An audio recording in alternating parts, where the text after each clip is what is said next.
katerim izzivom se srečujete na vaši kmetiji in ali menite, da bi bil primeren za reševanje v okviru projekta EIP? S katerimi institucijami ste že navezali kontakte pri reševanju vašega izziva? Izzivov na naši kmetiji je trenutno več.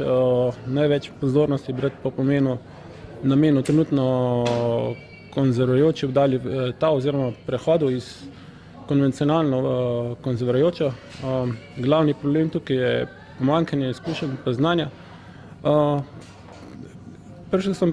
Moj namen prihoda tukaj je pa ravno navezava stikov z ljudmi, ki bi lahko to znanje omogočili in pol prenos tega znanja na ostale kmete v naši regiji. Namreč precej površin imamo na Barju, ki se mi jih zdi nesmiselno orati.